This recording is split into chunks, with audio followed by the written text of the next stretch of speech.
des arbres rares que l'on ne trouve qu'en Afrique du Nord. Cette région est menacée par le réchauffement climatique, le surpâturage, les chenilles, mais aussi par les coupes illégales. Certains agriculteurs parlent même d'une mafia du cèdre. Un reportage est signé Jean-Marie Lemaire.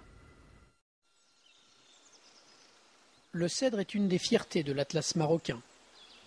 Ici, les cédrets s'étendent sur quelques 140 000 hectares, les plus grandes forêts de ce type en Méditerranée. Le cèdre joue aussi un rôle écologique, préservant les eaux, les sols et la biodiversité. Pourtant, l'arbre est aujourd'hui menacé. Dans la région de Tikajouine, des milliers de cèdres sont abattus chaque année par des paysans pauvres pour être revendus au marché noir. Ces deux hommes vont jusqu'à parler d'une mafia du cèdre, une mafia contre laquelle ils se battent inlassablement. Saïd Aït Aziz, un paysan à l'âme d'écologiste, fait régulièrement des rondes dans la cédraie pour dissuader les coupeurs d'arbres. La forêt viendra à disparaître avec l'érosion. Puis il y aura de plus en plus de crues. Ce sera la destruction des terres normalement fertiles et cultivables. Et les paysans et les éleveurs n'auront plus rien à faire ici. Aux côtés des paysans, un militant des droits de l'homme. Il se bat aussi pour la fin de l'abattage illégal. Pour lui, c'est la pauvreté qui pousse certains paysans à couper les cèdres. Des cèdres qui mettent des dizaines d'années à atteindre l'âge adulte.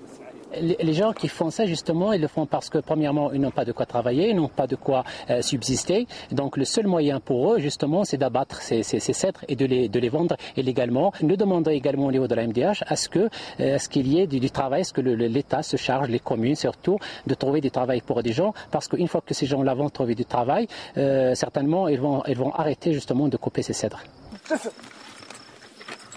Malgré la richesse de sa terre et ses réserves en eau, le Moyen Atlas est une des régions les plus pauvres du Maroc. Et le village de Tikajouine en est un triste exemple. Pas de route goudronnée, pas d'eau courante. La commune ne profite même pas des revenus de la vente légale du cèdre. Les villageois affirment que notables et élus locaux sont corrompus et que les gardes forestiers ferment les yeux sur le trafic du cèdre pour quelques billets.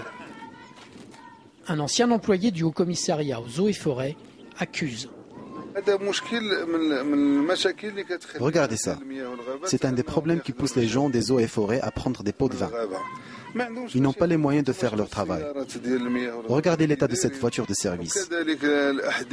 Leurs salaires ne leur suffisent pas non plus.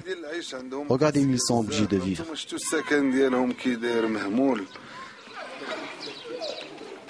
À l'école du village, on compte sur la nouvelle génération pour être tout acquise à l'écologie. La protection de l'environnement est un devoir national, enseigne-t-on à ses enfants pour leur apprendre à lire. Reste à savoir si demain, ils trouveront un emploi ou seront tentés de rejoindre les trafiquants de cèdre pour survivre. De ces enfants dépend l'avenir des cédrées marocaines.